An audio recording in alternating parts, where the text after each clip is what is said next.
Okay. I'm done. Are you done?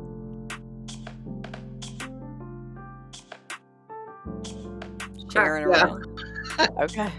It took me forever to put my arrow. Put my arrow in Oh, the thing. Oh, that music's still pretty chill. it is. So yeah, we're gonna watch the Montana hearing that happened on May 19th. We're gonna find out what happened. We didn't know the hearing was going on, other than what I do know is that Mac was under the impression by whoever he was speaking to there that this was just an interim hearing and that no out-of-towners were allowed to testify. But apparently, that's not what happened. So we're going to see what happened.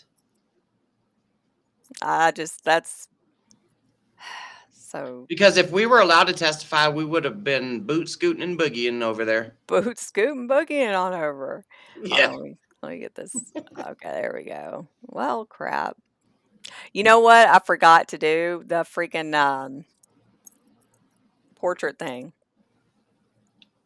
Oh, Jay. Yeah, I thought about it, but you can't do it after you start. So, Oh, well. hey Oh, Mel. well. Hey, Mel. Yeah, I know that the one I don't know who it was, but somebody from Montana blocked you on X.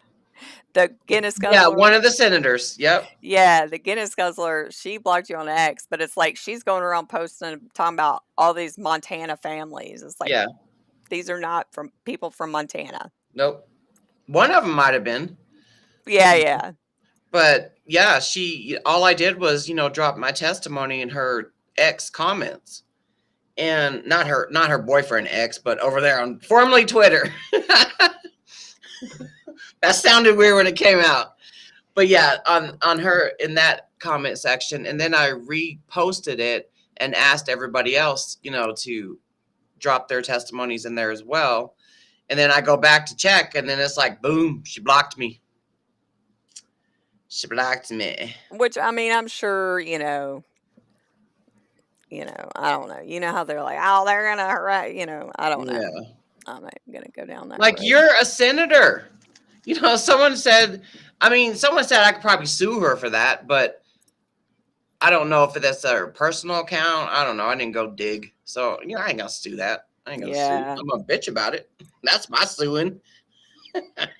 It's just, I don't know. Be like, why are you blocking my free speech? Yeah. For no reason. It's not like you were disrespectful or anything like that. I was not. I remember it happening a while back from that guy from Lowell, Massachusetts. Oh, that dude, man. He's one of the most craziest dudes out there that we've had to deal with. Like, he just, whew. I know. That was insane as well. He reminds me of somebody else. Yeah. Gotten that Napoleon syndrome, going on. Yeah. Yeah. Huh. Maybe they're cousins. They both have similar features. Well, okay, so you gotta take the overlay off so that that's not going when the thing is going, or? Oh yeah, I'm glad you said that. So it's not distracting, because neither one of us have watched this hearing, so we don't know what's gonna pop off. Oh, what's this? Yeah, I know. We watched the hearing, Mel. They had no idea what they were talking about. No. It was one of the, well, not. It goes into that what the hell kind of hearing is this category. Yeah. Two of them. There was like what, 500 people in the town. It was a small town. It was a small town. And two of the council members they voted no. Yeah. It was the mayor. The mayor was I think he was the only one that had any sense, like common sense. No, don't confuse it with Standpoint. Oh yeah.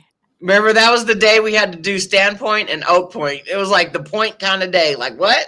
Dude, it's so hard to keep track of like some of the, like, Unless I see the court, like when I see the Right. hearing room, I'll be like, oh, okay, I know which one that is. Yeah. But the names, forget it. I know. I gotta hate you to remember your name.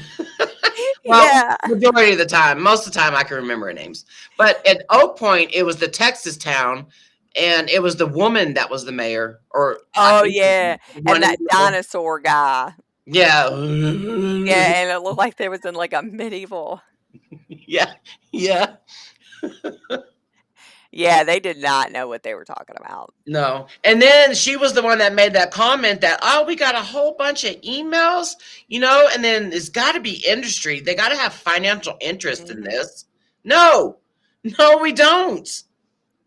It's like, like I said the other day, it's like to find something that you believe in and to actually go out and advocate and take like that's something that people don't come by, every Yeah, day, come across every day. But it's like there's still people that do that. There's still people who believe in that. No, Texas has a KCPA, yeah. but they're going around from town to town. So it was just for Oak Point, which also I don't even know if they have the authority to override the state. Well, I don't know either. But that night when I Googled it, it shows that they don't, but I don't know. So that's going to be one of the questions that we'll have Mac Haddo on our lives tomorrow, on our live stream tomorrow. Yeah. So we've been missing for 2 weeks Yeah. on our recap with Mac, on our Saturday recaps with Mac. And so there's a lot we got to get caught up on. So that right there is one thing I'm going to ask Mac. I'm like, how can they do that? It's a Yeah. KCPA protected state. I know that some states have that home rule thing or what have you, where they can override the state legislature, because we see it in Illinois, right? Oh, And yeah. but Illinois doesn't have a KCPA. So, Right, but and Massachusetts. yeah, same. So I just always remember hearing the home rule status or something. But I And I don't mean, know. When I we're Googled it about Texas, it was they don't have that right. So yeah. I don't know. I'm just saying, like, wherever anybody is that's watching this and hearing these words right now, that's the new tactic. It is going, city by city, no matter how big or how small. Yeah. That is the new. So, I mean, whatever state you're in, start kind of looking around at the city council agendas, Mhm. and making, because it's happening. Like it's coming to a town near you. What Standpoint Idaho did was the correct way. Yeah, You know, they were they're like, impressive. no, they're like, we're going to wait to see what the state legislature does in 2027. Yeah, That's the correct way to do it. But for Oak Point and who got to them, we don't know, but we kind of got an idea. You yeah. know, can't put my fingers on it, but I don't know. I can't stand it. I can't stand it. Oh, my word. Absolutely insane. So now we're going to watch this hearing that happened in Montana on May 19th. You know, I don't know if y'all jumped in the beginning when I was talking, but, Mac was under the impression by someone who told him there that out-of-towners this was just going to be an interim hearing, and out-of-towners weren't allowed to testify. But sure as shit, out-of-towners came and testified. So we haven't And seen didn't disclose that they were out of towners. That I'm I bet they guessing didn't. I bet they didn't. because if the senator kept saying that they were from Montana, obviously she either wasn't listening, which happens a lot, or they just didn't disclose it. And I can guarantee you they didn't disclose that they are or will be involved in lawsuits. Yep. Talking to me with that Oak Point, Texas mayor saying that about us and our emails being sent to them, the ops, they don't disclose this shit. It's crazy how some of these places, it haven't been very many of them. It's usually these small towns. They act like it's just unheard of for someone to contact them when they have it on their agenda and they're going to be talking about it. And it's like, do you not realize like that's just like that's how, like, I don't know. They just act like it's just unheard of for people to email them from out of town. And then she mentioned AI. Yeah. I'm wondering if we were like, I'm pretty sure she said this, but saying that we were just that the emails were AI emails, or she was saying that either we heard about the hearing because of AI. Yeah, I don't know. I mean, you know what else? She was probably just throwing AI in there, like as a boomer, like trying to, like it's a, you know what I'm saying? Like, Yeah. I don't think, no, I don't think this was a KCPA hearing. It was just like Misty was saying, it's an interim. I think it was an interim hearing regarding the KCPA, but I'm not sure because I did not play it or listen to it. I wanted to wait till we live Yeah, streamed. So we're I've all heard, going into it. yeah, we're all going in it together. Let's see what this mountain man has to say. Oh yeah, I got to be the one to do it. Duh, Misty. Okay, so, and I can't speed it up either. There's no option to speed it up, so we just got to listen to it regular. In front of us. One bill was from Representative Nickel this last session. Another bill is a draft that has been worked on over the last couple months. And then we'll discuss these two drafts. I understand that there may be a third proposal coming, and we'll hear that. And we'll go through this. Mr. Weaver will explain the new bill that we have in front of us. And then we'll go into public comment, committee discussion. We will see if we want to take a vote on any of these pieces of legislation to either dispense of them or to keep them moving. And we'll go from there. Please be respectful. I know this has sometimes turned into a rather emotional topic. So anyway, with that, Mr. Weaver, I'll let you explain the different pieces of legislation. Thank you. Chair, committee, so in your folders you have a few documents. For one, we have HB 407.2. You've seen this before, but this is again just for reference because this is what the current draft was based off of. Also, you have Kratom PD 1.1. This is the draft that's been worked on recently, and same exact thing but with highlights on it. Kratom PD 1.1 on the committee webpage. This was the markup.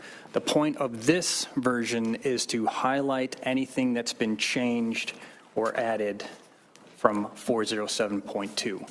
So as we go along, I'm going to go page by page just to talk about what some of these changes are. Due to technical limitations, I was trying to make this look like an amendment, sort of a draft, but all I could do was highlight stuff, so that's why I'm going to go through page by page to talk about what's different. Some things are drafting changes, other things are substantive policy changes. So starting from page 1 with the highlighted version of Kratom PD 1.1, you'll see some highlights in the title. That's just regular drafting requirements for title updates. As you look down, lines 15 through 24, all of those whereas clauses have been added. Moving to page 2, if you look at lines 6 through 8, that's all been added. Looking at 12 through 18, we have subsection 1, 7-hydroxymitragynine or 7-OH. That has been added. And then the definition below that, subsection 2, attractive to children, there's been additional detail added to that. Looking at entity on line 20, subsection 4, this was not defined in 407. But it was mentioned in HB 407, so from a drafting perspective, I added that into this draft just to delineate what that means. Subsection 5, line 22, you have food. That's been added, and that's due to a ban in food in subsection 3, or excuse me, in section 3, which is on page 3, but that's why that definition is there. And then subsection 6, kratom definition, that's been updated. Moving to page 3, lines 5 through 7, that's subsection 10, kratom product, that definition has been updated. Subsection 12, local government unit, that has been added due to section 1, which, section 1, subsection 3, which talks about preemption. And then line 11, subsection 14, retail food establishment has been added due to that food ban in section 3. Lines 17 through 24 have all been added. Page 4, we have more detail being added in lines 8 through 17. And then subsection, well, lines 19 through 28, the rest of the page, the highlights you see there, those have all been added. On page 5, the top of that, that's part of that section above, that's been added. More detail in lines 4 through 6.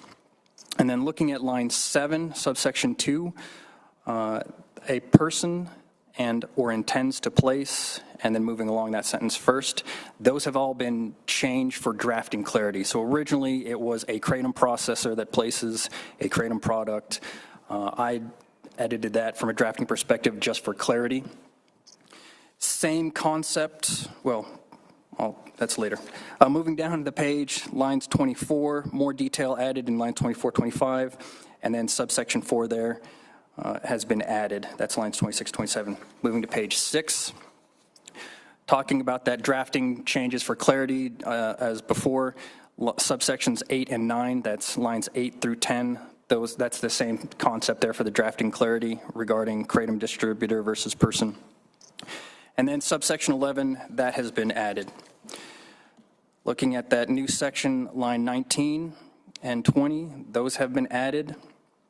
And then as you look below lines 22 through 28, there's a lot of highlights there. Some of that stuff has already existed in one form or another in 407. Some of it has been added. Some of it is subject to a little bit of drafting wordsmithing.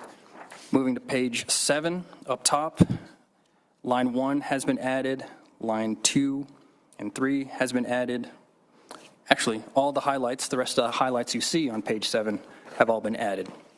Moving to page 8, all of those highlights are new, so they're changes from 407. Moving to page 9, everything you see there has been added in this draft. Moving to page 10, everything except for that very last line has been added in the new draft. And as you look at line 28, it says for a first violation. That's just from drafting, wordsmithing on my part, because originally 407 talked about first violations related to selling to a minor and selling an unregistered product, I believe. So it was very specific. This just has for first violation that can include any of the violations that are within this draft. Moving to page 11. Same concepts there for the first 2 lines being the violations. Instead of it being very specific things, very specific violations, it's for any violations that are in this new draft. And as you look at subsections 4 and 5 on lines 8 and 11, this current draft says person. Originally it was registrant in HB 407. Registrant wasn't defined. And so from a drafting perspective, I got rid of that and just changed it to person. That's the same thing for lines 18 and 20 for entity instead of registrant. Again, 407 talked about entity. That's someone who's required to register. So just kind of wordsmith drafting perspective on that. Same thing for lines 24, 25. And then as you look at that last line, line 28 on page 11, that goes on to page 12 as subsection 9 and 10. That all has been added. And then on line 12, there's original language there. I'll start on line 12. It says that the retailer relied in good faith upon the representations of another entity. Originally, that read a manufacturer, processor, packer, or distributor of food represented to be a kratom product. Again, just trying to drafting wordsmith that just to make it more concise. Of course, in the end, that's up to you to decide whether or not that's been accomplished. All of section 12, the rest of the highlights on page 12 has been added. Same thing on page 13. Those subsections belong to that section. So that's all been added. Moving to page 14 at the very top, line 1, registration fees. Originally that was license fees, but because there were no licenses in 407.2, change it to registration because that's what the system was registration. And everything else you see on the rest of that page has been added. And then moving to last page, page 17, section 17, severability has been added. And then, of course, the effective date changed from 407 because that was from past session. So just a quick overview. What I don't want you to do is just take for granted that all of the highlights capture the changes and differences. I would urge you to consider this draft as its own thing. That way nothing gets missed or overlooked. And again, not taken for granted that I captured what all the changes were. Chair. Thank you. We'll now move into public comment on the Kratom legislation in front of us, and then we'll go into committee discussion. Thank you. Public comment in the room.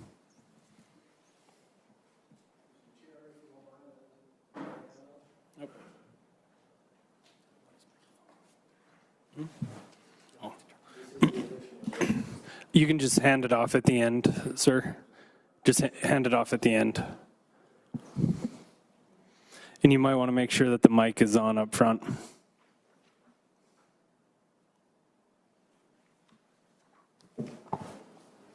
Test. Good afternoon. My name is Jay Yeager, spelled Y-E-A-G-E-R. Let me begin by thanking Chairman Lair and other respected members of the Economic Affairs Committee for allowing me this opportunity today. If you remember my story from previous sessions, you will recall I'm just a Montana dad trying to help others from the same devastation and embarrassment that my family and I have experienced. My oldest son, who is now 21, started drinking kava with his friends from high school. This first sip of kava led to kratom tea and extracts, which eventually led to 7-OH and MG15, which has led me to your committee. My son was involved in multiple vehicle accidents that involved his negligence, with the last one resulting in rolling my pickup truck on the top of it, resting in the middle of the Interstate 90 between the east and westbound lanes. The condition of the now totally crushed vehicle could easily have taken his life or that of another. Both the patrolman and ambulance staff that were on site were surprised he walked away and yet were unable to detect his condition. His mom and I knew nothing about kratom, but we did know that he could not kick the desire on his own and he would need professional help. So we covered the expenses for treatment and admitted him to a facility in Great Falls, Montana for 40 days to try and absolve this addiction. I would like to say it worked, but it did not. It only exposed him to even a harsher environment. He's alive, however, and doing much better as he is currently under professional medical care, taking a prescribed, FDA-approved drug called Suboxone, intended to slowly wean him from the opioid desire. Twice a day, I administer a small strip of medicine that he must place under his tongue and allow it to dissolve. Hopefully, after several more months of this routine, he will dose down and receive a medical shot that is intended to end the addiction. I doubt very much the medication will end the tremors that he has in his hands, however. It's a condition that is now rearing its ugly head as we learn some of the after effects of kratom and its alkaloids. Thanks to the grace of God and the constant prayers of many, I believe he will survive this horrible drug. But I will tell you, I've been afraid for months, thinking that I would be speaking to you today about his death. We are not out of the woods, as some say, but we are on the right path. And I'm confident that with love, persistence, and the hand of God, we will win this battle. I'd like to continue by stating the obvious. We have a room full of Republicans and Democrats, all wanting to be responsible and represent their constituents in the best way possible. But what we also have is a group of Montanans, neighbors, if you will, all working together for the betterment of the state. And if you were to ask me, am I a Democrat or a Republican? At this point in time, I would say neither. I believe in the Constitution of the United States of America, and specifically in providing for domestic tranquility. I also believe you wouldn't be in politics today if you didn't care about our great state and our residents. As a collective group of professionals, you have the ability to protect the people of Montana through your actions on this committee. When a substance acts like an opioid, is sold like candy, and is landing people in treatment centers, emergency rooms, and in some cases killing them, the responsible path is not to wait and see. The responsible path is to remove the risk altogether. We've heard about a bill proposed today, or you will, that would allow kratom to continue to be sold across the state with some simple changes to packaging, labeling, and regulating. I mean no offense to anyone involved in support of the bill, but I respectfully say it's similar to placing lipstick on a pig and allowing it to roam around Montana. I urge you to reject the Kratom Consumer Protection Act bill and consider an immediate ban on kratom and the synthetic counterparts it produces. We don't need another task force in Montana. We don't need another study or another year of hearings and placing this discussion on the agenda. We need the courage to represent and say what every concerned citizen already knows. If something's addictive, unpredictable, illegally shipped into the United States, only be manufactured into a product that is killing people, it does not belong in Montana. The KCPA bill does not ban kratom. It legalizes it. It taxes it, creating a dangerous revenue stream and perhaps our own addiction. I propose this committee sends its recommendation to the Montana Board of Pharmacy and suggest an immediate emergency ban on kratom and its counterparts. I also ask you to consider the Kratom Protection Act, which I've handed out today, and consider it is not a radical step. It's the most conservative step of all, conserving the health, conserving safety, and conserving the Montana way of life. It's time to end the kratom risk in our great state once and for all. Not regulate it, not study it, not wait for Washington, simply support and ban it. Thank you for your time and consideration. Thank you. Any more public comment in the room? And just for your information, we are not, none of the bills in front of us are from the Kratom Association, sir. Chairman Lair, members of the committee, I'm John Forte, F-O-R-T-E, City County Health Officer in Yellowstone County, Montana, CEO of Riverstone Health. Here to speak in strong support of decisive action on kratom. And to be clear, from a public health perspective, a full ban offers the strongest, safest protection for our communities. But the bills before you take action, and they work to protect Montanans from further opioid addiction, from a natural elixir. This is not just a Montana issue, but across the country, we are seeing clear warning signs. Poison center reports have increased dramatically by over 1,200% over the past decade, along rising hospitalizations and severe outcomes. We know kratom acts on the same receptors as opioids, can lead to dependence, and has been associated with seizures, liver damage, and death. And at the same time, the FDA has been unequivocal. Kratom is not an approved drug, not a lawful dietary supplement, cannot be marketed as such, and is not a safe food additive. Yet it remains widely available and often sold in gas stations, C-stores, and retail settings with little to no oversight. Industry doesn't like these bills because it makes their drug harder to access and could limit more Montanans from getting hooked. We have a regulatory gap threatening our Montanans' way of life. We've also seen what happens when we try partial measures. Several states have had to continually tighten their laws, increase regulations, and then banning it. High-potency products and mixtures as the real-world harms emerged and regulatory loopholes continue to be exploited. This is a pattern, and the market evolves faster than regulation. Doing nothing is not neutral policy. Doing nothing is like standing around a wildfire, watching it spread, pointing fingers while waiting for somebody else to extinguish the flames. We've heard it here before. The Board of Pharmacy should act. The legislature should act. The feds should act. But meanwhile, these products proliferate and take over our communities as potency increases and the risks compound. That's exactly why we closed the regulatory gap in Yellowstone County. As soon as we recognized cases of overdose and harm occurring in our community, we simply began enforcing current Montana law and FDA standards, which already prohibit kratom from being sold in licensed food establishments. We didn't create a new law. We didn't create a new ban. We simply closed a regulatory gap and enforced Montana law. Because at the local level, we couldn't wait. We couldn't wait for alignment to align perfectly with federal, state, and local resources while preventable harm occurred in our jurisdiction. Local public health needs your help. You have the power to reduce ambiguity for business, close loopholes, around formulations and potency, and prioritize safety over speculation. This isn't about being punitive to an industry. It's about being honest about risk and acting before that risk grows into something far harder to contain.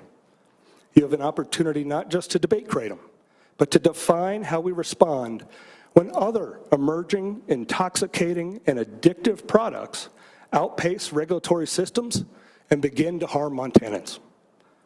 I would urge you to act decisively. Thank you, and I'll remain for any questions. Further discussion in the room?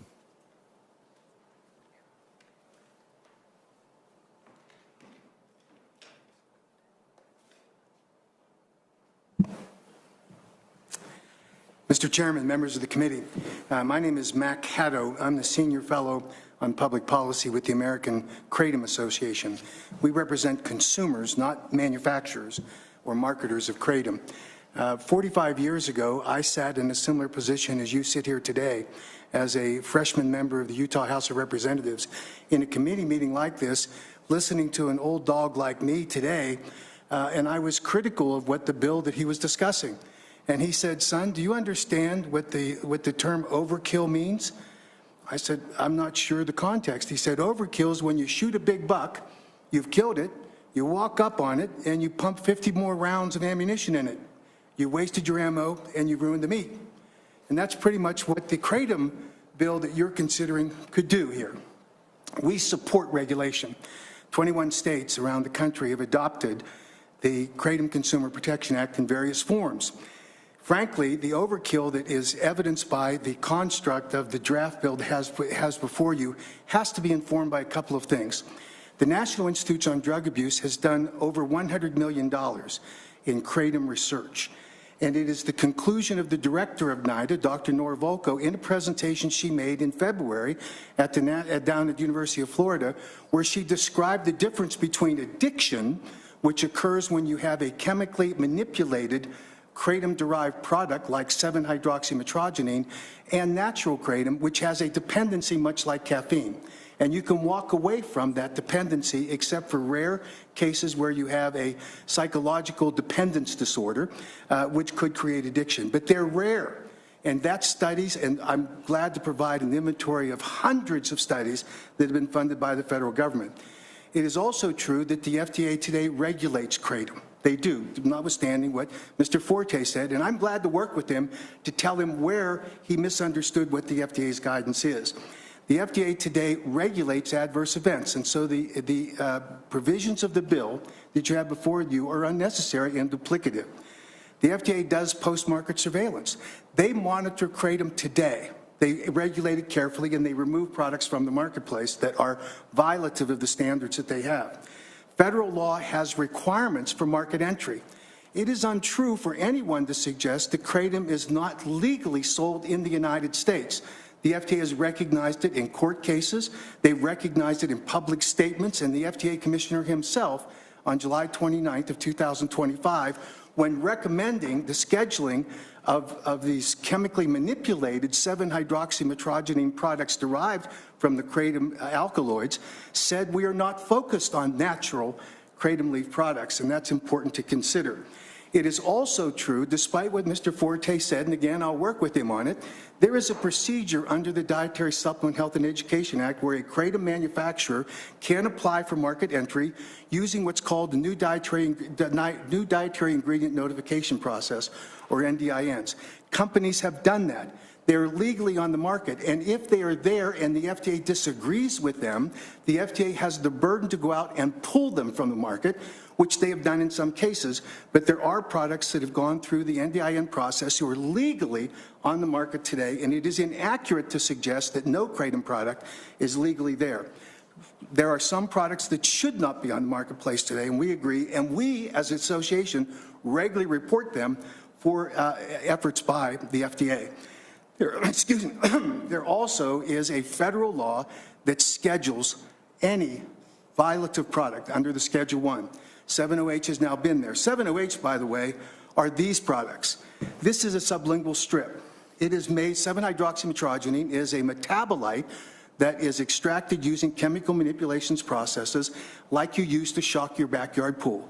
They take high concentration chlorine and baking soda and they pour it in and they get this, stick it under your tongue, it goes right to your bloodstream, creates euphoric high and dependence. It is an opioid by definition of the FDA. These are the products that, and products like it, 7-0 Heaven, Blueberry, dissolves under your tongue, goes to your bloodstream, creates addictions, cravings for it. You have to come back. And here's the newest one, MGM 15 and 16, chemically manipulated, clearly violative of the standard. It is why all of these products have been recommended by the FDA and HHS, by Secretary Kennedy and then Commissioner McCary for scheduling under the Controlled Substances Act, and it is expected the DA will act shortly on that recommendation, having just completed their evaluation of all of that. So that overkill that we're talking about, there are reasons why you should regulate kratom. We think it's important. Part of the overkill is registration fees for manufacturers, for licensing fees for distributors, and licensing fees for the retailers, and then an excise tax. 21 bills, I've not seen anything even close to that. You should not have a burden on Montana taxpayers to regulate kratom. So find a way to do it appropriately. You could have an excise tax on the sale, at point of sale, of 5%. But you don't need much of what's included in the draft bill today in terms of regulatory scheme because it merely duplicates what's already true at the federal level. We are willing to work with this legislature, as we have done with many legislators around the country, in order to craft what is the Kratom Consumer Protection Act. We have model legislation for it that will accomplish everything that I've talked about. It is critically important for you to know that the information about kratom should be accurate. 7-OH and chemically manipulated forms of 7-OH are not kratom. But when they entered the marketplace in 2021, you saw a spike in the exposures reported in poison control centers. You saw a spike in the number of people showing up in emergency rooms. You saw a spike in the number of people that claim to be addicted showing up at the addiction recovery centers. I will tell you that naloxone does not deal with kratom because it doesn't go to the opioid receptors the way that traditional opioids do. I can tell you that Suboxone does not treat natural kratom because, again, it doesn't speak that, and all of that is documented by research that's been conducted by the National Institute on Drug Abuse. It is easy to mischaracterize products like this because they call themselves kratom, and when a consumer picks it up, they think it's kratom, and they take it believing it's kratom, and it's not. So we would encourage the committee to look at the facts, all of the evidence and data, look at the existing law and the regulatory structure that exists, and then complement it with laws here in Montana, similar to what other states have done in order to protect consumers. And we're committed to assist with that and would welcome the opportunity to work with the committee going forward. Thank you. Thank you. Any further public comment in the room?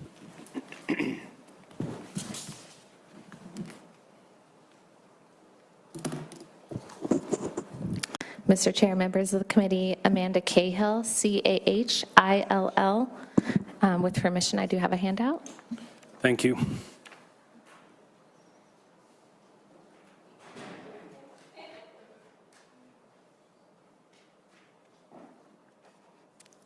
Thank you.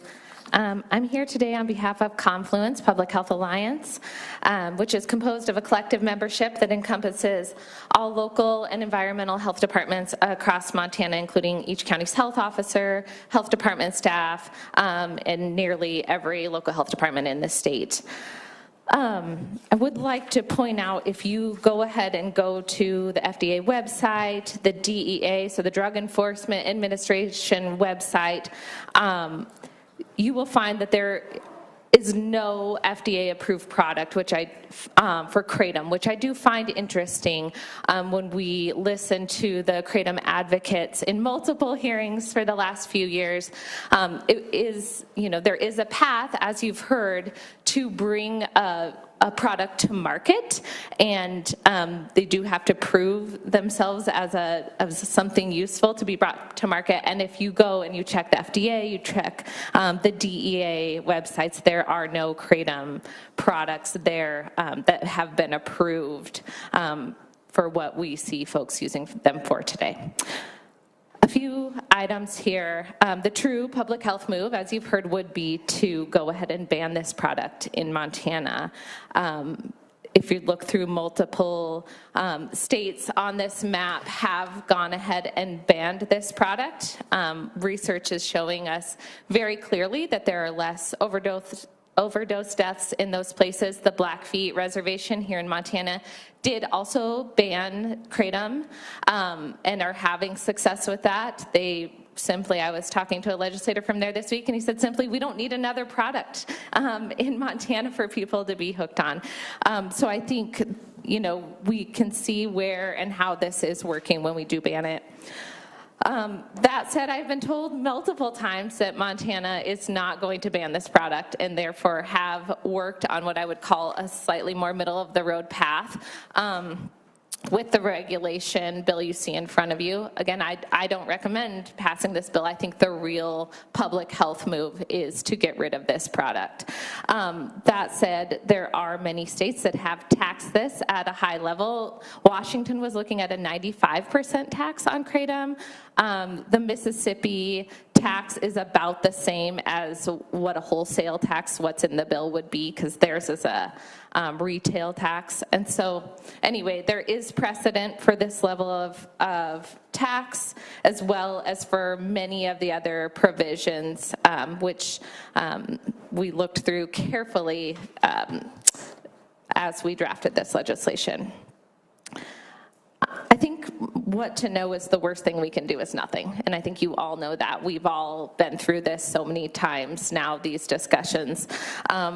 The best thing we could do for the public health and for monetarily in this state would be to go ahead and ban the product. It costs us so much in lost production. It costs us so much every single time someone has to go to rehab for this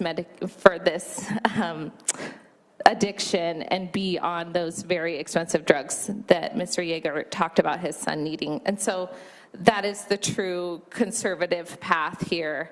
And I will be here for questions. I did assist with some of the drafting and am happy to go through any section if there are questions. And with that, I'll sit. Thank you. Further discussion in the room?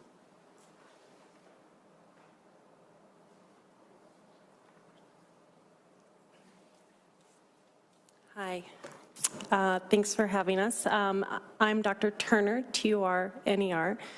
I'm a family medicine and addiction medicine boarded doc right here in Helena, Montana, and I'm in strong support of any ban or any regulations that we can put on this dangerous substance.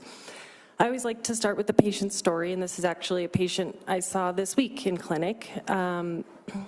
Not the typical patient when we think of discussing kratom. That's why I like to tell her story. She's a 47-year-old mom of 3, working, educated, and she comes to me in clinic with 3 months of abdominal pain. She's been to the ER and the urgent care. She's had imaging done. She's talked to the gastroenterologist or the GI doctor, the stomach doctor. And when someone comes to you in clinic after that long of a time of abdominal pain without knowing a reason why, you start from the beginning and you say, okay, let's start over. Let's start with 3 months ago. What happened? Did you change your diet? What's going on? And finally, I thought to ask of natural supplements. And she said, well, I've taken this one natural supplement for my anxiety, but it's natural, it's fine. And I immediately could guess, because this happens all the time nowadays, is she was taking kratom. This was a working, educated mom right here in our community who was missing work, missing out on her motherly duties because she had become dependent and was going through withdrawal from this dangerous substance. In between taking the kratom, she was going into withdrawal, and she had no idea. It was sold to her as natural. Unfortunately, she got diagnosed with kratom use disorder, which now in the medical field is pretty consistent. We consider it opiate use disorder. It does act on the mu receptor, which all your eyes may glaze over with the science words, but basically that's one of the same receptors in our brain that opiates act on. She's in outpatient treatment. I am hopeful we just started her this week. I'm hopeful that she'll be through withdrawal and be able to overcome her dependence on Kratom. I will see her back next week. But unfortunately, this is really common. We're seeing more and more patients enter outpatient treatment, inpatient treatment, addiction centers, just by taking this dangerous substance. And unfortunately, it's unregulated, dangerous. And as a physician here in Helena, treating our neighbors, family, friends on a daily basis for Kratom withdrawal and dependence, I encourage any action, any increase in regulation, and I'll be available for any questions you guys have. Thank you. Thank you. Further discussion in the room?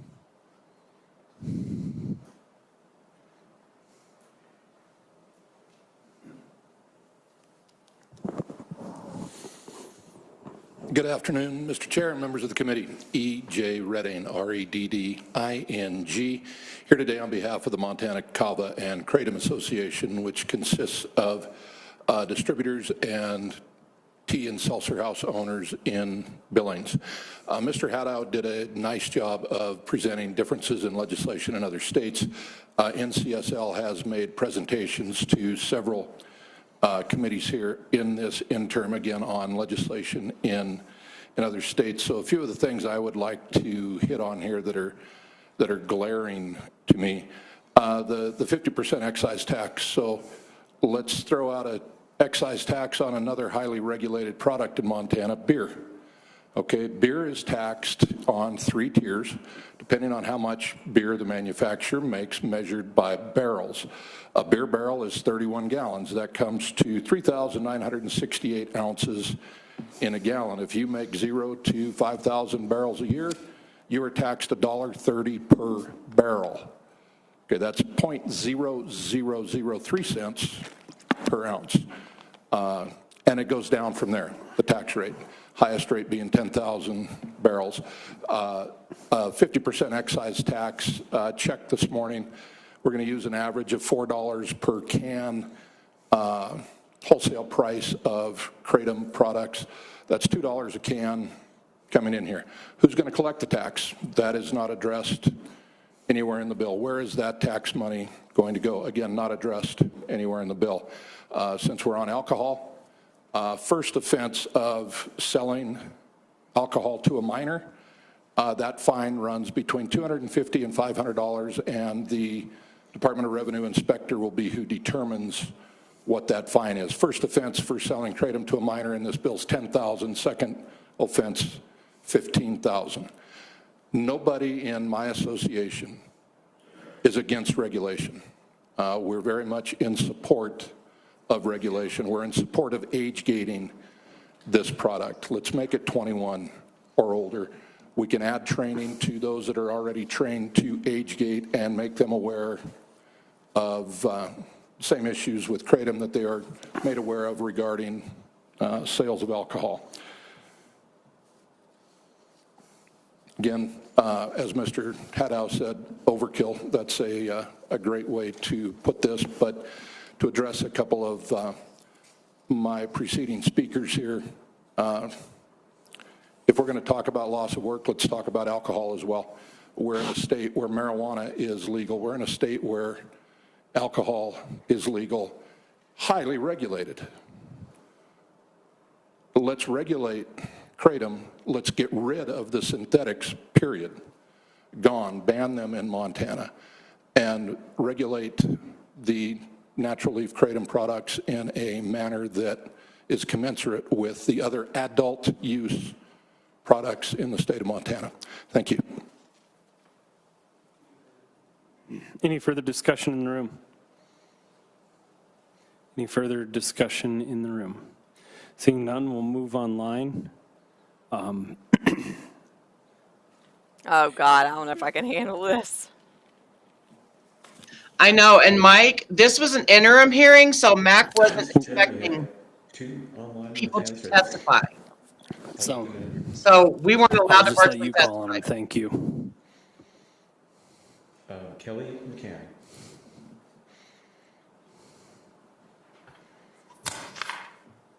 Mr. Chair and members of the committee, my name is Kelly McCann. Thank you for allowing me to speak today. Why I oppose Montana's adoption of a Kratom Consumer Protection Act. I truly appreciate the time, effort, and consideration the committee has devoted to this issue. My son Benjamin died in September 2024 from acute mitragynine intoxication. He used Kratom long-term to manage psoriatic arthritis pain and as an alternative to a prescription pain medicine. Ben's death is one of many documented deaths associated with Kratom use. And I wanted to say why I'm here. This is hard. This advocacy is really difficult. But when I started researching it, and I'm familiar with research, I'm a speech language pathologist, and I know about evidence-based practice and good research, and I thought Kratom was a natural product, and I started looking it up after Ben died, and I was shocked that it was legal. I'm like thinking, why is this legal? And I was open-minded. I sat down and read the research and watched the McCurdy videos, he's a Kratom researcher, to be fair. And it's made grieving a bit harder. You know, I've had to manage that, but the reason I'm here is I spoke out. It was like 9 months and I hadn't spoke out publicly, and I wasn't very smart about politics. I've learned to be, but my husband came home one day and he said his cousin had given me a message, and she'd been reading all my posts and sent them over to a friend of hers whose son had a Kratom addiction, and he kept going in the emergency room with seizures, and they couldn't figure it out, and they were reading my post, and it finally came full circle, and he said, you had your first save today, and she got him help. And that is why I'm here today. That's why I speak out. That's why I walk through this, no matter how painful it is, and will always speak out. So I would like you to consider some of these things before you vote today. Senator Daines, he is among 11 state senators who signed a letter to the Commissioner of the Food and Drugs encouraging consideration for Kratom to be banned in its entirety. As you know, federal agencies continue to express concern about Kratom, and the FDA has repeatedly warned the public against using Kratom for medicinal purposes until its safety and effectiveness can be adequately evaluated. So this is really important because it's promoted for pain management, addiction, and mental health conditions, and it should not be used for that. We have doctors for that. And the DEA also continues to identify Kratom as a drug and chemical of concern. It is banned in approximately 33 countries, and more than 50 cities and counties in the United States have enacted bans in 2026 alone. State and local restrictions continue to increase, and in Montana, another one we have that's kind of been under the radar, Manhattan recently banned Kratom as well. And Kratom is a drug, and I found this very interesting, this definition. The European Union Drugs Agency describes Kratom as a substance with dose-dependent effects, noting small doses produce cocaine-like effects, stimulation, while larger doses cause morphine-like sedative narcotic effects. This does not need to be behind a counter. And finally, the scientific evidence remains incomplete. There have been no human clinical trials sufficient to establish Kratom's safety or long-term effects. Much of the available research concludes that additional study is needed. And for these reasons, and in the interest of public safety, I urge the committee to consider scheduling Kratom. And if the committee chooses not to do so, I respectfully request that the Section 6 labeling and packaging include the warning, may cause death. Thank you for your time. Further discussion online? Chair Ari Greenberg. Chairman, members of the committee, thank you for letting me talk with you remotely. My name is Ari Greenberg. I'm a physician assistant working for Community Medical Services. I'm based at the medical clinic in Billings, providing medical treatment for opiate use disorder. We utilize a combination of medication and counseling for our clients who suffer from this disease. There are many reasons why we are discussing Kratom and Kratom distillate products today. In my clinic, we are seeing people trying very hard to quit using fentanyl and switching to Kratom to manage their withdrawals. However, we are seeing high rates of addiction to Kratom. They will complain of restlessness, agitation, sweating, hot and cold chills, body aches. These are all similar to opiate use disorder. Patients will be compelled to get more of the drug just to control these symptoms, changing their behavior to dependency and then leading ultimately to addiction. You have been told and been informed that there is a statistical difference between kratom leaf and the more concentrated distilled kratom products, but this is untrue. Both kratom and kratom products directly affect our body's opioid receptors. This is because kratom leaf is broken down by the liver when taken orally, and this gets converted into 7-hydroxymitragynine, otherwise known as 7-OH. Of all the multiple components within kratom, 7-hydroxy is recognized to be the most potent chemical for affecting the opioid receptors. Studies show 7-hydroxy to be 13 times more potent than morphine, which is on par with hydrocodone. And that is a DEA scheduled drug and requires a prescription. That is how kratom leaf is able to be used as a powerful pain control medication by the public. And for that same reason, it can be abused recreationally to achieve a euphoric high. I disagree with the previous statement. Kratom toxicity is reversed by Narcan use. It's the same Narcan use we use for helping people survive opioid overdose. Of the people I treat for kratom exposure, this will also include individuals without a history of opioid addiction. People may use it for recreational purposes, unknowing its effect on their bodies, and they'll use it such as for energy boost, pain management, and or other addiction control, such as alcoholism. Typically, they have no idea that kratom would have this impact on their body and mind. So these kratom products promote dependency and addiction by creating physical withdrawal symptoms, which are the same as being exposed to other opiates that we talk about in today's environment, such as fentanyl. This also includes pregnant women. Neonates' withdrawal symptoms can be prolonged longer when compared to young babies with opiate withdrawal syndromes. And that's the same with kratom products. It does pass through the placenta. There is no difference when spending time and money specifically to alleviate these symptoms as when dealing with heroin or fentanyl problem. This problem is only worsened by the proliferation of other marketed kratom products such as pseudoindoxil and MGM, which are even more powerful than 7-hydroxy. Our clinic encounters patients and families desperate to stop using kratom, going through intense withdrawal symptoms and pain. Some may argue that banning or limiting access to kratom will make people seek out other drugs, may even go to another state to go get them. This is a direct admission that kratom itself should be categorized as an illicit drug. My professional opinion is that we should take the following steps in Montana, as other states have done, and schedule all kratom as a drug and ban its sale in Montana. Thank you. I'll be available for comment. Chair, Dan Gibbs. Thank you.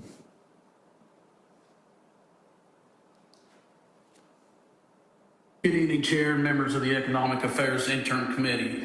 My name is Dan Gibbs, and I'm speaking to you today not only as a public safety advocate, but as a father.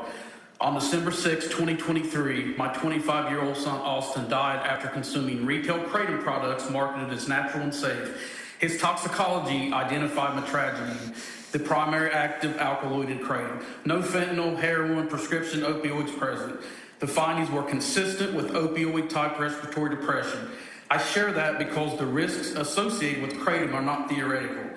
These harms are already occurring in real-life world retail settings across the country. I respectfully urge this committee to carefully consider the significant public health and enforcement concerns associated with kratom 7-OH. One of the biggest misconceptions in this debate is the idea that third-party testing and retail regulations somehow solve the underlying problem. They do not. A lab report does not change the pharmacology of these substances. Kratom and 7-OH act on the mu opioid receptor. Testing does not eliminate dependence, potency, respiratory depression, seizures, or other severe outcomes already documented in national surveillance data. You'll likely hear testimony today from users who describe natural leaf kratom as strong enough to replace opioids like morphine, heroin, or fentanyl, or something they now need simply to function because of severe chronic pain. Those are not indicators of a low-risk substance.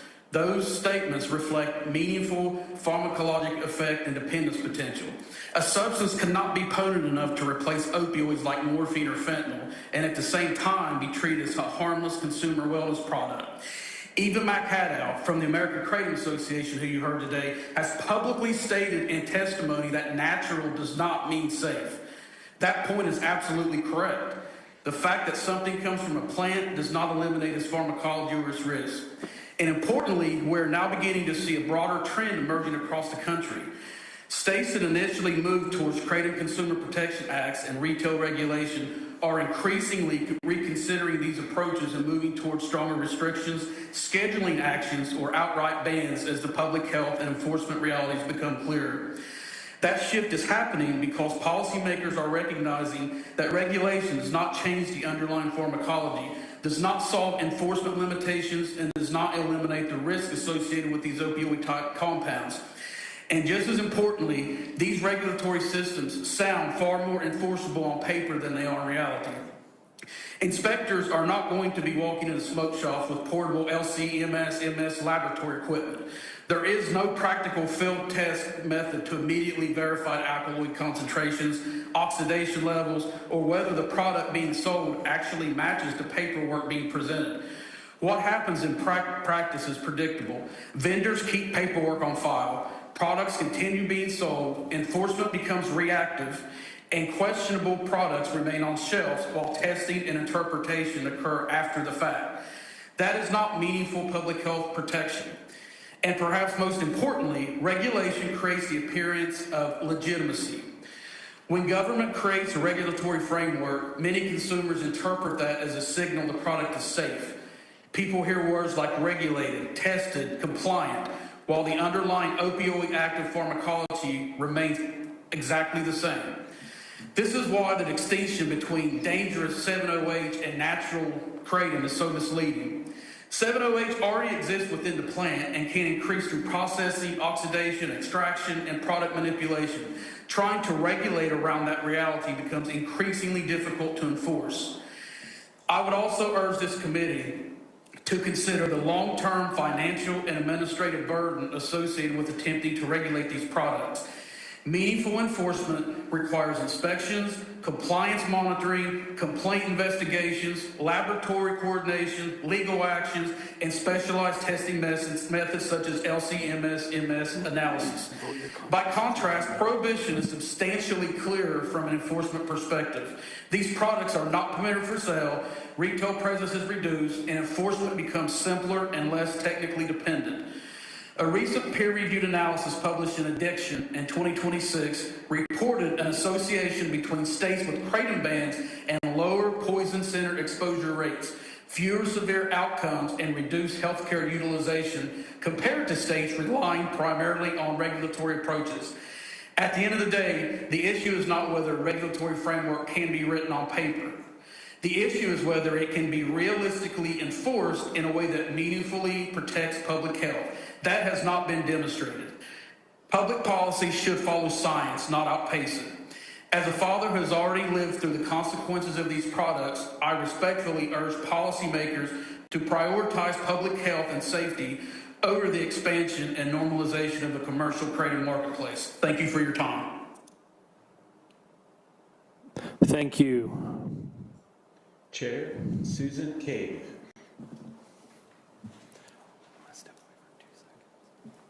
Yes, thank you for allowing me to speak. Can you hear me okay?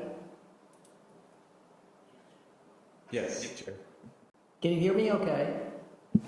Yes. Okay, thank you. Yes, my name is Susan Cave, and I lost my son about 2 years ago from natural whole leaf kratom. And I just wanted to share, I'm not going to repeat anything that my constituents have already said.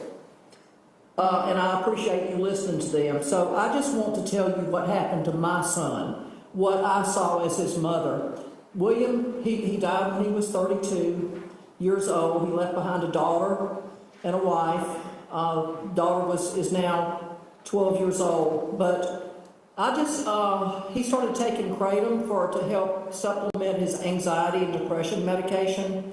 Somebody at work told him it was safe and maybe it might help. So he looked it up, and everything he read said it was safe, natural, came from a plant, had been inspected, had the GMC label of approval on it.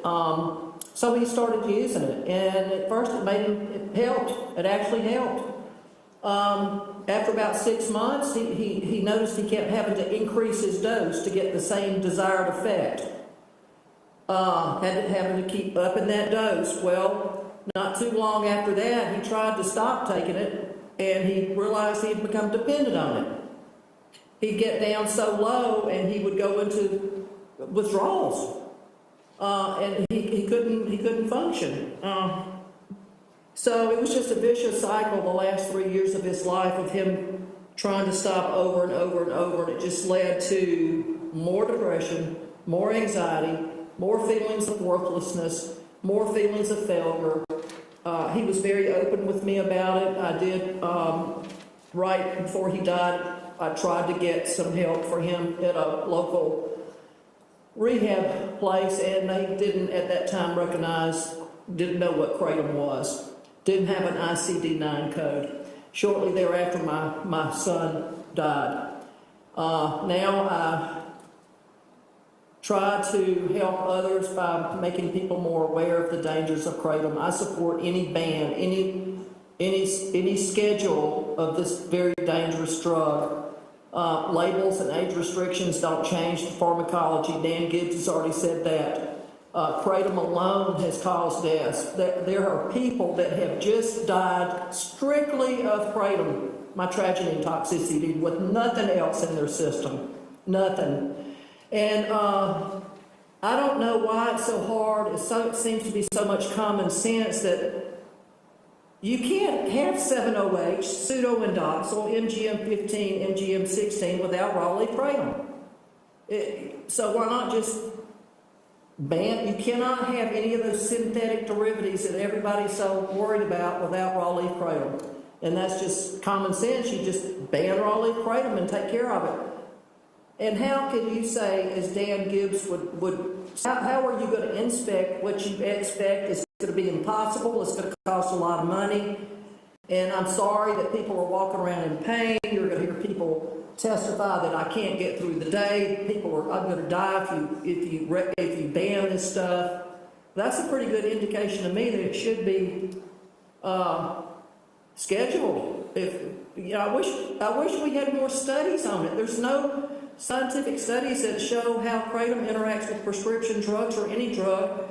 What happens if a person has a predetermined health condition? How does kratom interact with that? What's the lethal dose of kratom? That hadn't even been established.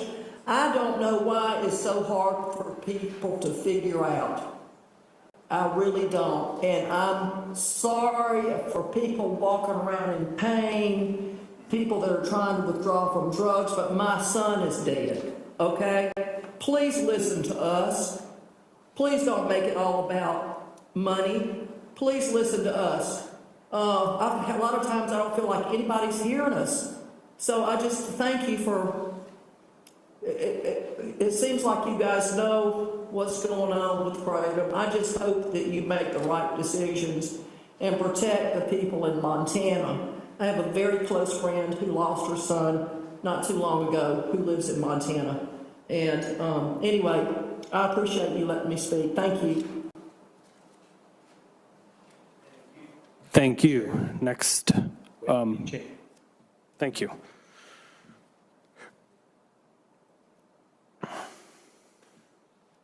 Hi, can you hear me okay? Yes, we can. Good afternoon, Chair and members of the committee. My name is Wendy Chamberlain, and I am the founder of Kratom Danger Awareness Inc. But more importantly, I am a mother. My son Joseph died from mitragynine toxicity after using kratom products he believed were safe because they were openly sold to the public as a natural wellness product.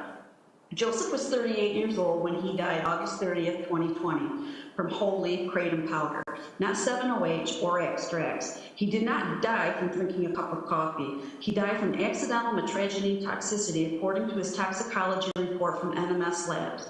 He was a father, a business owner, and my only adult child. This has devastated our family and forever changed who I once was. He was not using illegal drugs or drinking alcohol.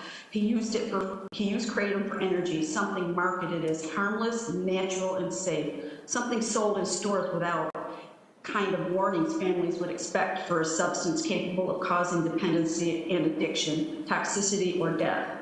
And now we are watching the industry evolve even further. Lawmakers are being told that banning only 7-hydroxymetragine or 7-OH will solve the problem, but families like mine are asking you to look deeper than the industry slogans. The kratom market is already moving towards stronger extracts, enhanced products, concentrated alkaloids, pseudoindoxyl compounds, and new derivatives designed to stay ahead of the regulation. If one compound is restricted, another one appears. If one product is banned, the market shifts. We have seen this pattern before, other industries built around addiction and profit. As long as kratom itself remains commercially normalized and widely available, the incentive to create stronger and more dangerous products will continue. Plant is the source material. That is why banning only the derivative leaves the door wide open for the next one.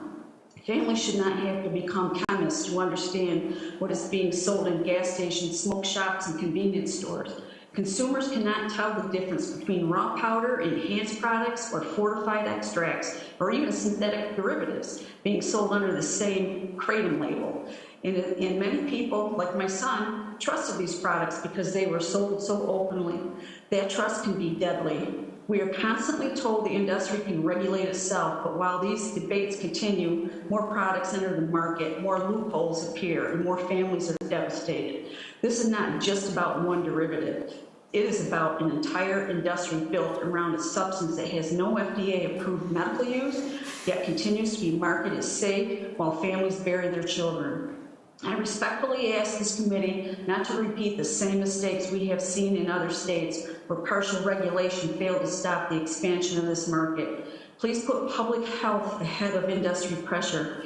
Please do not settle for regulation. I do oppose HB 407, and please remember the families who will ever live forever with the consequences of believing these products are safe. Thank you for your time. Thank you. Is there any further public comment online? Chair, we have one person left online, well, with first name Susan, but no last name, Chair. Thank you.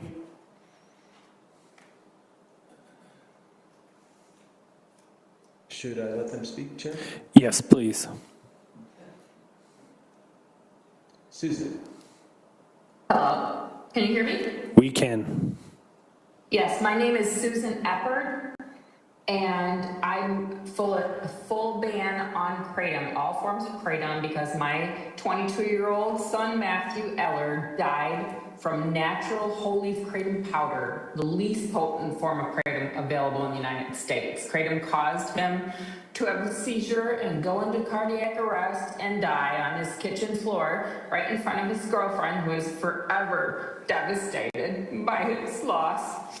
And his toxicology and autopsy showed he died from the toxic effects of metragine, an alkaloid found only in kratom. He had no prescription drugs, no street drugs, nor alcohol in his system when he died, and his autopsy showed he had no underlying health conditions.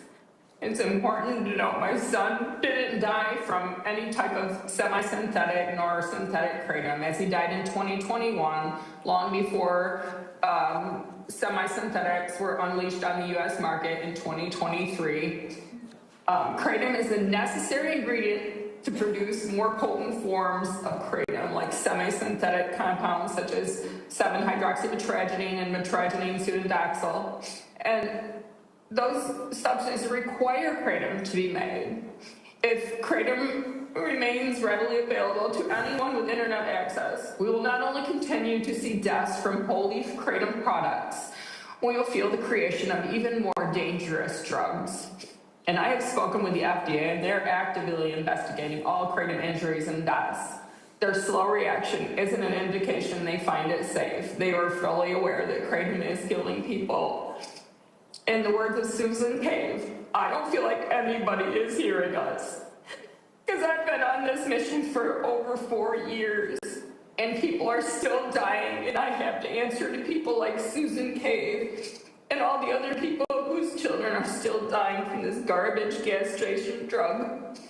And those of us who advocate because our loved one died from kratom, we are told horrible, heinous things on social media, and it makes a lot of people stop advocating to get rid of this drug. We are told things that I can't really say, but please look on social media and sit and read the things that are said about parents and people who lost loved ones to kratom. It's the most heinous things you could possibly imagine, showing that the people's love for kratom has completely taken away their ability to have any basic empathy or human compassion.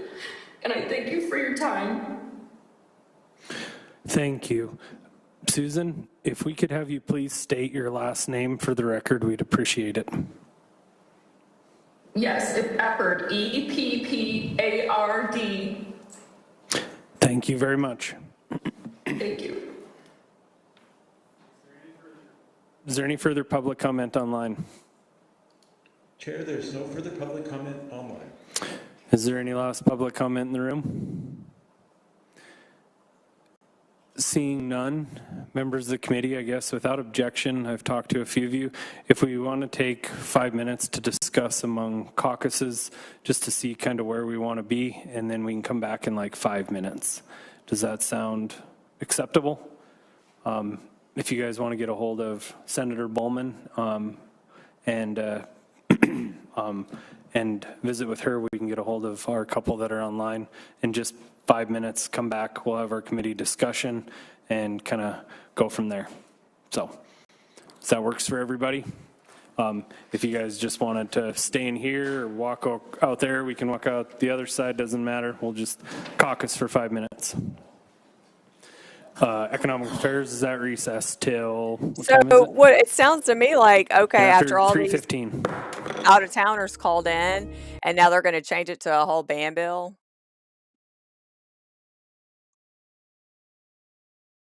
Yeah, see, I don't know, because That's what it sounds like. We haven't seen this hearing, so yeah, they're gonna caucus. What they said. I actually don't know.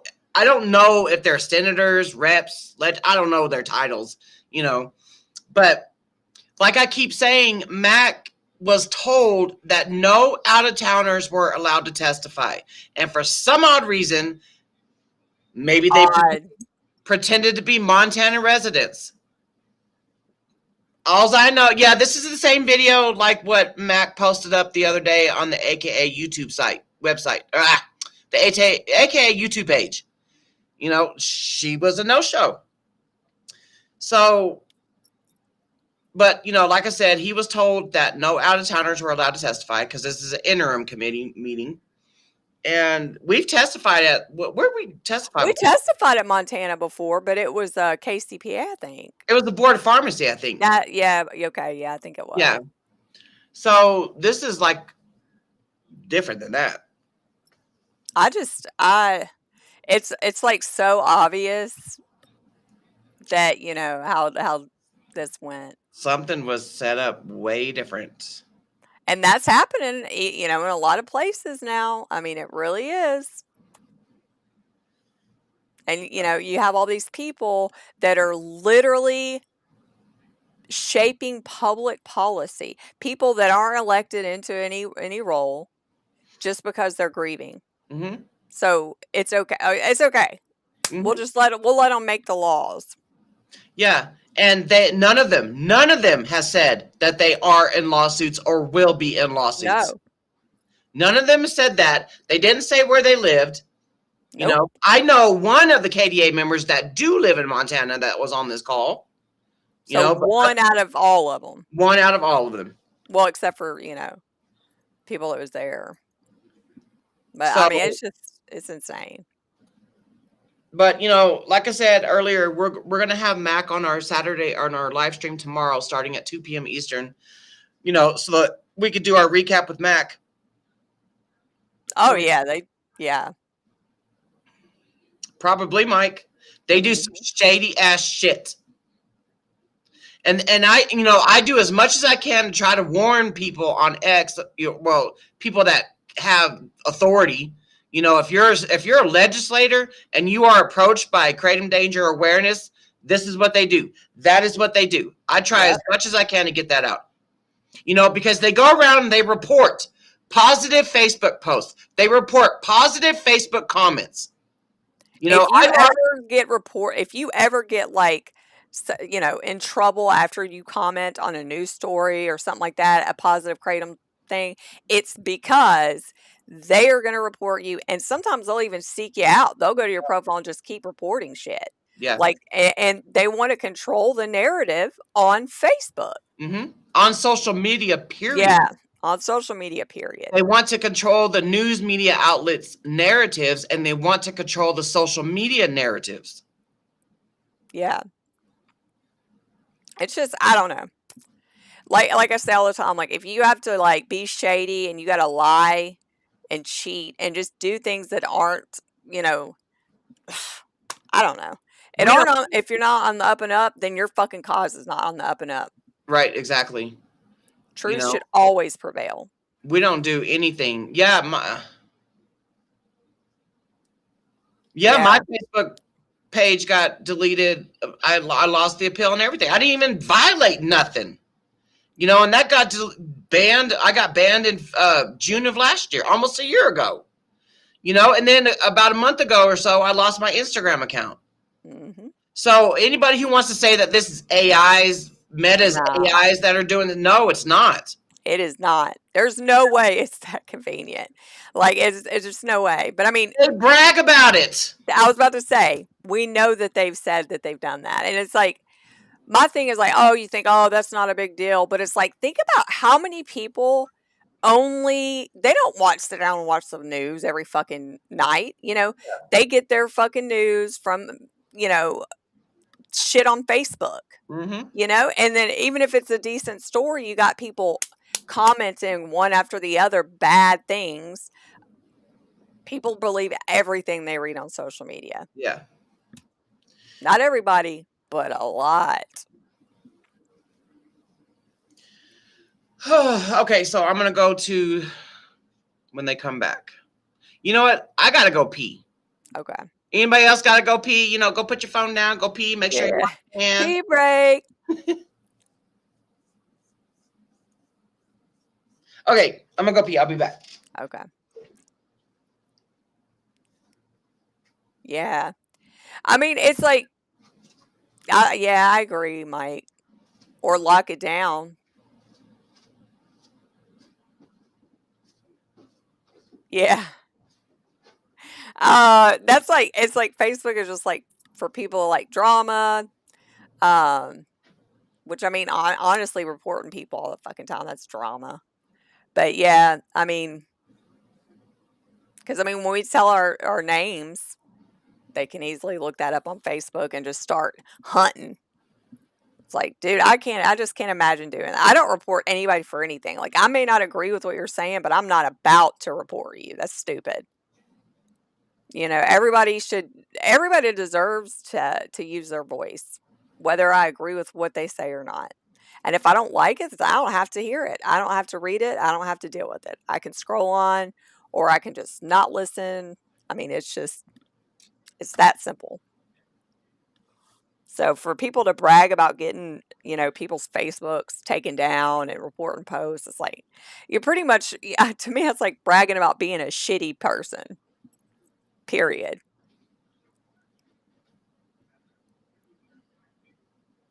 Yeah, I would. Yeah, I'm not giving my address either. That's ridiculous. Like, that is the last people I want to have my address is them people. Unhinged, man. Oh, hell yeah, fuck that.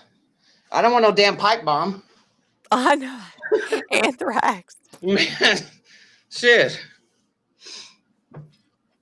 Oh, like that. Man. Yeah, this was a hard one. But I mean, like you're saying, we had no idea. No, we didn't know. No idea. So, I don't know if they have a lobbyist there or whatnot. So like I said, what Mac told us was that no out-of-towners were allowed to testify. That was the agreement to having this interim committee. I don't know. We'll know more. And for all we know, say if there's, I mean, this is not unheard of to think about. I mean, like in Tennessee, one of them made best friend BFFs with the rep here. So, I mean, that could have happened there, and the rep could have told misinformation, or just not even cared that people are calling in from out of town. I mean, I'm just saying, like, they're not going to, again, you can get away with whatever you want. Yeah. Make them fucking laws and public policy, for goodness sakes. Okay, let me go to when they get, dang it. Okay,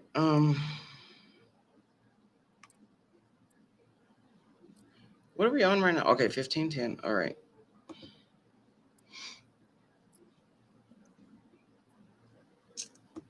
Yeah, no, I got everything else on here. Thank you, members. Man. I think we've talked about what we're kind of looking at seeing, and I guess I'll open it up at this point in time to any discussion from the committee. And with that, if there's any other routes we want to go besides the legislation we have in front of us. So anyway, Senator Nolan. Thank you, Mr. Chair. So we've heard some wonderful testimonies today. We've heard testimonies for actually quite a number of years. And I think what I'd like to say, Mr. Chairman, that we do hear what our citizens are saying. We do listen. And I would like to move that we ask Mr. Weaver draft a no ban bill. A ban bill? I said that wrong? Yep, told you. We want to ban, a total ban bill is the word I was looking for. So that's what my motion is, that we draft a bill and Mr. Weaver work that up, a total ban bill. We want, and I think we'll hear there's some options. This will give the folks that have reached out to me and to many of you. They weren't even your residents. That know somebody who's died.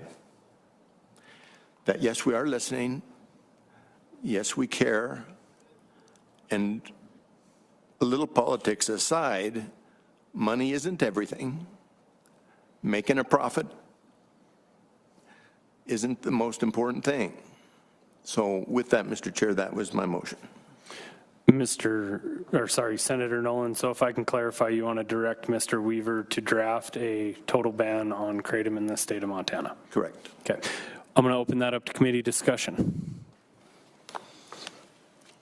Representative Close. Yes, I support Senator Nolan on this. We've received extensive testimony, both medical and from constituents, that there is absolutely no safe level of kratom because of habituation, requires increasing dosage, leading to addiction, that FDA treats it as an unadulterated food additive. And I appreciate that this is an established industry. However, the sellers of kratom assumed the risk of starting a business with an unregulated, unstudied, and addictive product.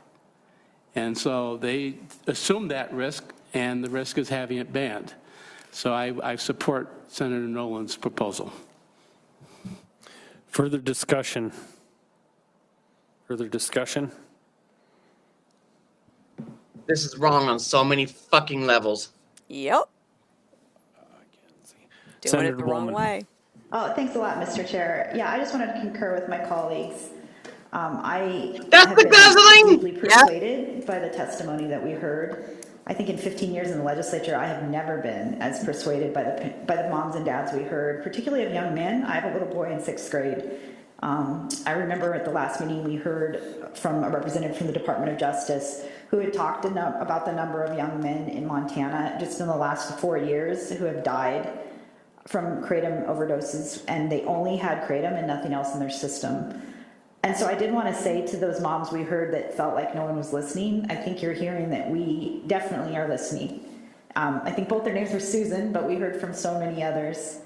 And I just wanted to say, I guess, as a mom and a lawyer, that if it is working so good for folks, then let doctors prescribe it.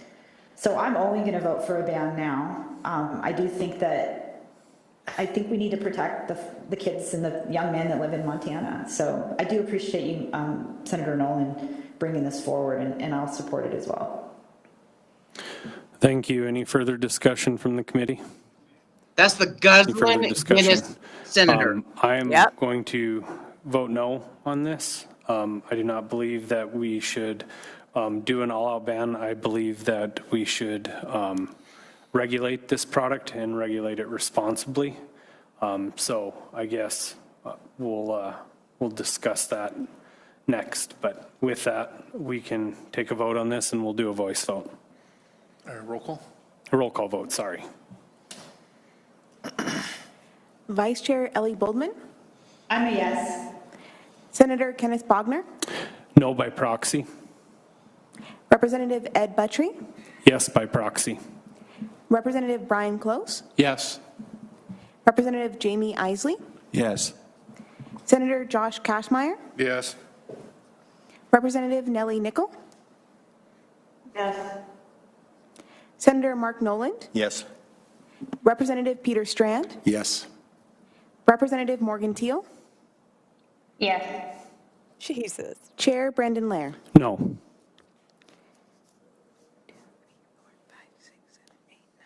I have 9 ayes, 2 nays. Motion passes.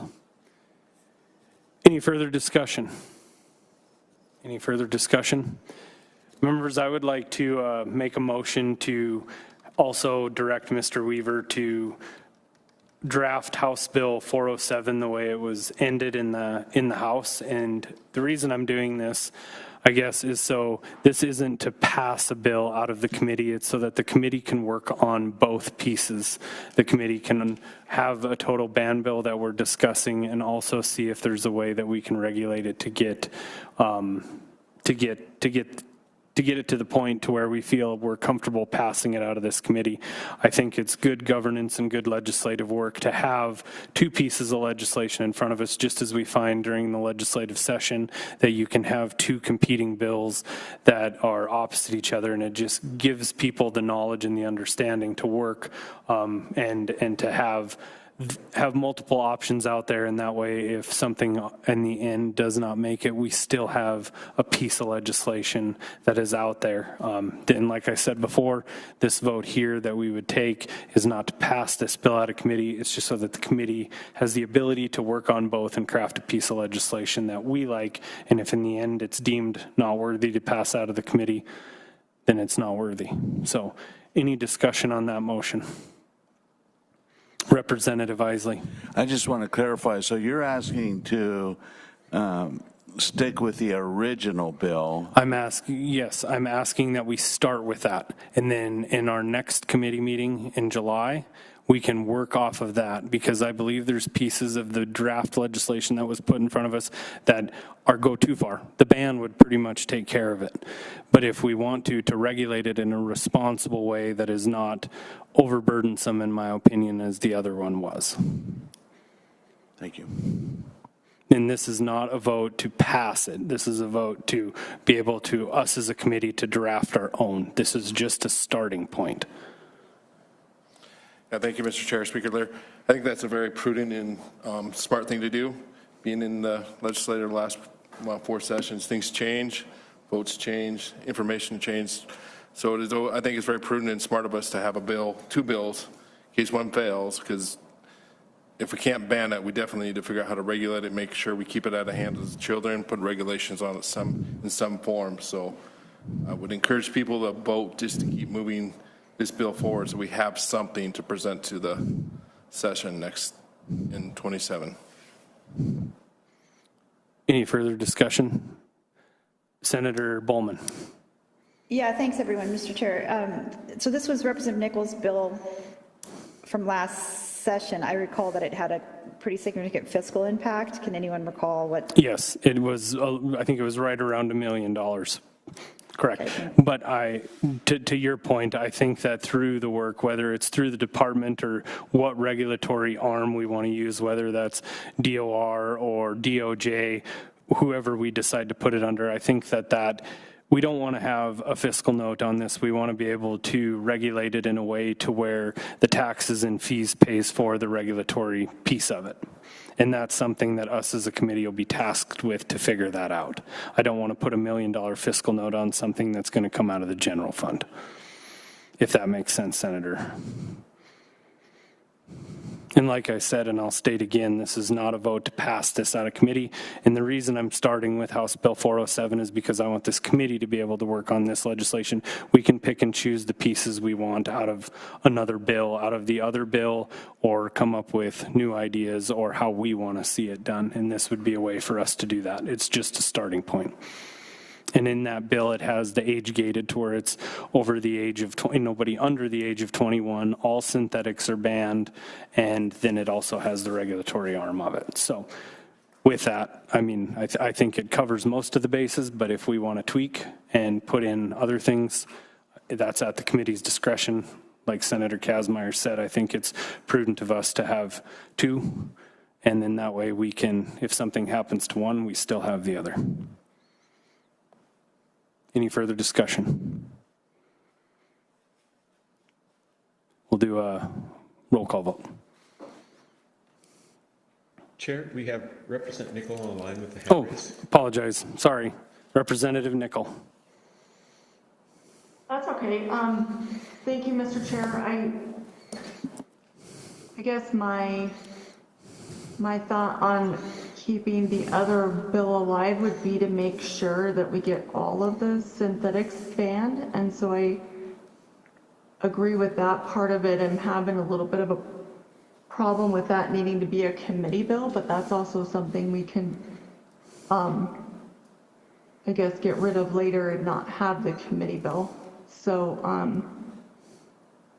lots of pros and cons on this one. And so I guess I'll have to go on safety side and just make sure we still have that bill to work with and pull whatever information we can. But there was a significant fiscal note and ongoing tax revenues needed to be collected to maintain all of that. So something to think about as well, just for future, if this passes, we can, and we're working on it. Thank you. Yes, thank you, Representative Nickel, and I fully understand that, and that's why going through the committee and going through the legislative process, we would have to figure that out, because if it's going to be a drain on the general fund, I sure don't want to do that. So that's, I think, the main reason why your bill, House Bill 407, did not pass last session. So no, I fully agree, and that's something that us as the committee will have to make sure we take a look at and be discussing with the different agencies. So I fully agree, but I also think that it's prudent for us to make sure we have this at this point in time. So appreciate the comments. Any other discussion? Seeing none, we'll do a roll call vote. Vice Chair Ellie Boldman. I'm a no. Senator Kenneth Bogner. Yes, by proxy. Representative Ed Buttrey. Yes, by proxy. Representative Brian Close. Yes. Representative Jamie Isley. No. Senator Josh Kazmaier. Yes. Representative Nellie Nickel. Yes. Senator Mark Noland. Yes. Representative Peter Strand. No. Representative Morgan Teal. Yes. Chair Brandon Lair. Yes. 8 ayes, 3 nays. Thank you. Looks like we have our work cut out for us, and we still have some more discussion on this topic, but I think it'll be pertinent and very productive, I guess, moving forward. So thank you all. Is there any further discussion on Kratom at this time? Seeing none, we'll move on to our last agenda item, which is the Does anybody want to take a break? I guess we have a break built in, but we just. Well, I mean, I don't know. That was I knew when they took that recess they were going to do that. I mean, it kind of flipped back around. Because out here in Colorado, it's the Department of Revenue is in charge of our KCPA that's out here. And I don't exactly know the taxes that are being fed into it. Yeah. Guess I probably should look at that. But I just remember when we went down to advocate for it, because I've been to my capital like 3 or 4 times. I don't remember. And the last time that we went, it was because the excise tax was so damn high. The registration fees were so damn high that it was going to stomp out any mid or small time vendor. So I know that there was like they worked on it or something like that. I don't know the specifics. Yeah. But we're good out here in Colorado. And what we just saw is what Tennessee should have done. Tennessee should have done a lot of things differently. Like, I can tell you, after replaying it in my head a million times and being there and just the whole, a million things could have been done differently. Should have been done differently. Yeah. Yeah, Mike. The Wolverine came back and saved us. Yeah, he did. But, I mean, that's like, I know, I think it was, Idaho. Remember when they were concerned that if the ban bill didn't go through, there wasn't going to be a regulation bill because it was like so close to being at the end. So it is a smart thing for him to do, so they won't be leaning on the ban bill like Idaho kind of. Yeah. Some of them in Idaho was. But then, that time ran out in Idaho. So now what Idaho, there's no ban and there's no legislation in place. So now what Idaho is doing is going city by city, just like we're seeing in Massachusetts and Illinois, and Texas is starting off. So typically when a ban and KCPA run parallel, perhaps a compromise meets in the middle. But if there's no KCPA, we can't reference active regulation in legislation during ban hearing. Who the hell's Kim? I'm like, is he doing tech? Because it says, are you doing talk to text? And you're talking to your girlfriend or wife. I don't even know if you're married or not. Well, I do remember reading a comment or something of his that he loves taking kava now, and he goes on a nightly walk with his girlfriend and his dog. Okay. I didn't know if she was your wife or your girlfriend. I was like, time is always running. Yeah. Yeah. I agree with you, psyops. Yep. That's the problem, though. It's like you can't just keep pandering to, public policy needs to be based on facts and science. Yeah, not emotions. Mm-hmm. But like I testified, I believe I did say this in the Montana Board of Health hearing. That my mom is from Montana, and even though I was born and raised in Tennessee and transplanted to Colorado, my mom went back home to Montana, and I had to take her off life support on August 1st of 2018 over the phone. And I was deep in my addiction at the time, and I just feel like if I had known about Kratom sooner, I would have gotten her on Kratom. I might have had more years with her. Yeah. More years and more years that you could have actually enjoyed and remembered. You know what I'm saying? Yeah. Yeah. Because she died in active addiction. There's no way for me to pinpoint if active addiction played a role into it, but she died from a heart attack and a stroke. She was on life support for a week, and.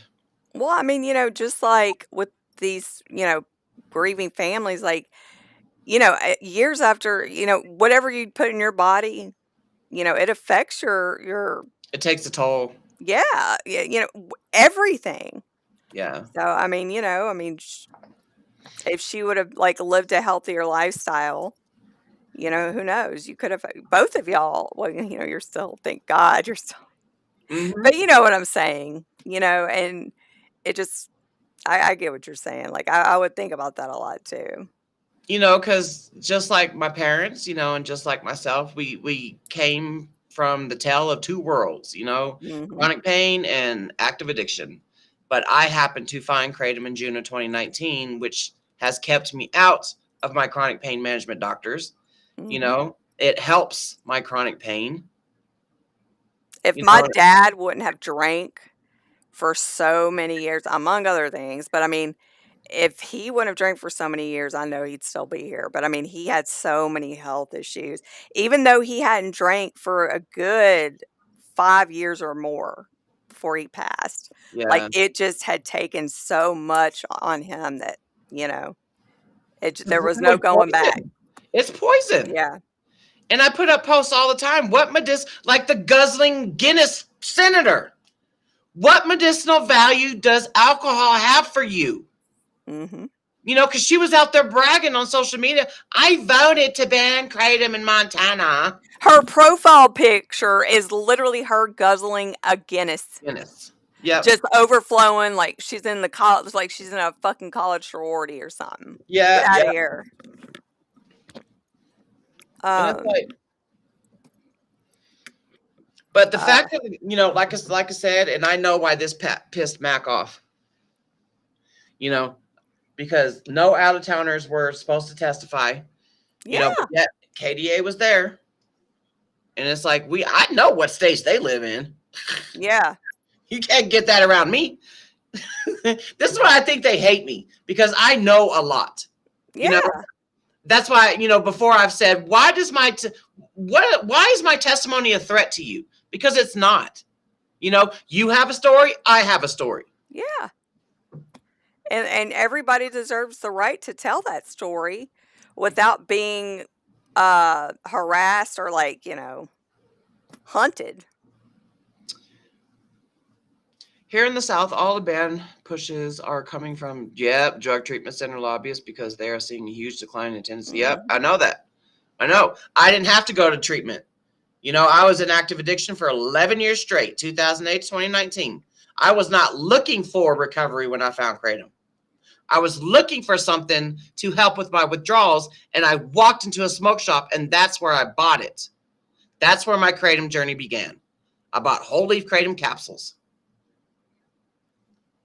I don't do capsules now, but I just do the powder.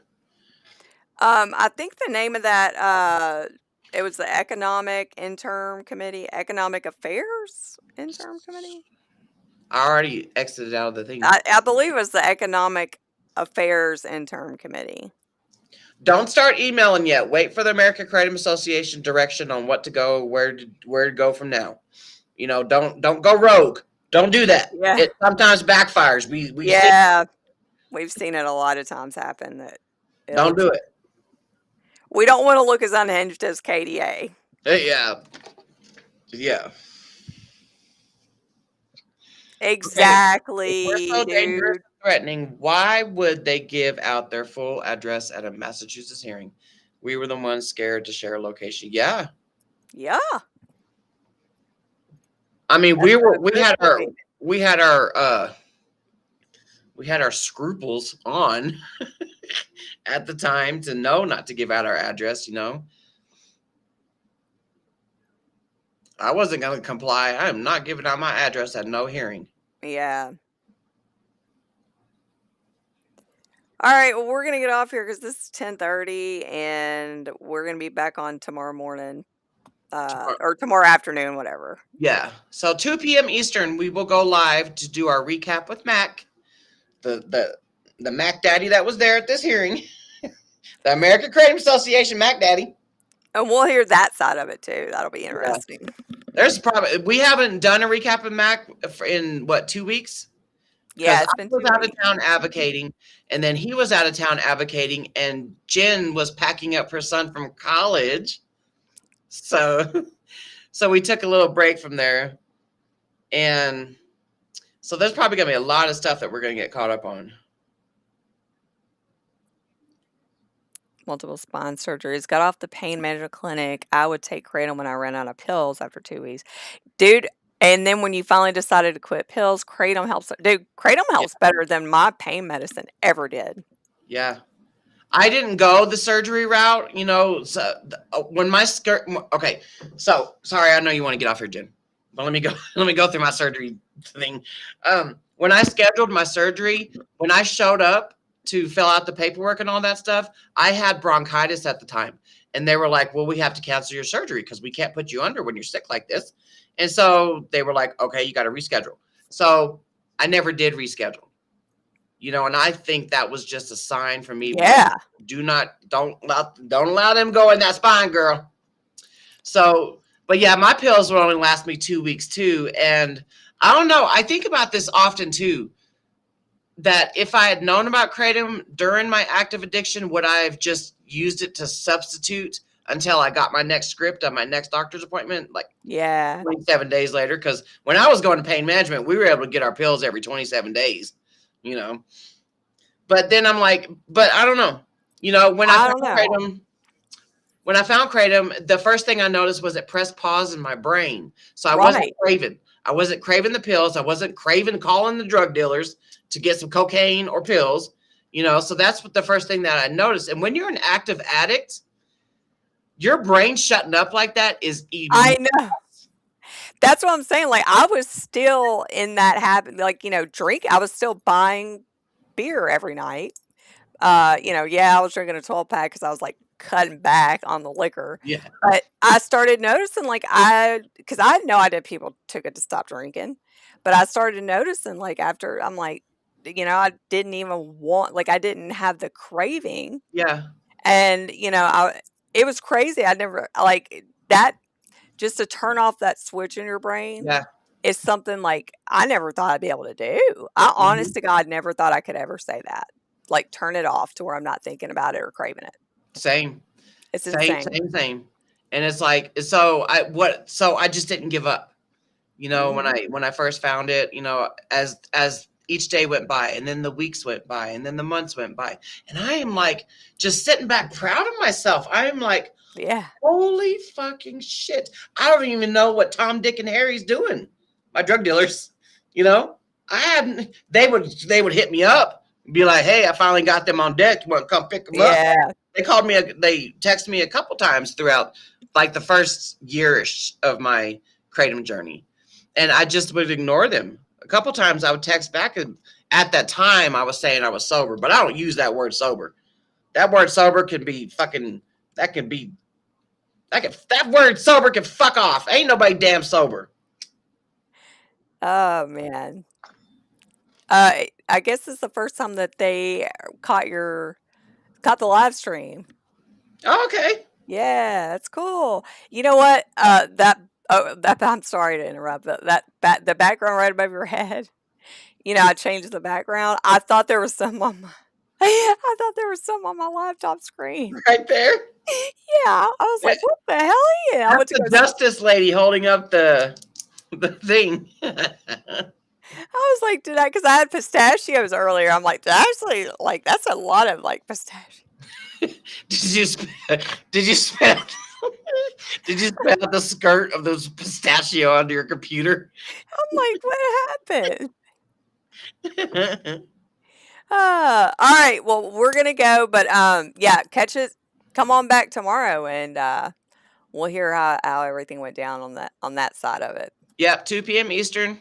We'll be here live doing a recap of Mac Daddy. Bye, everybody. Bye, everybody.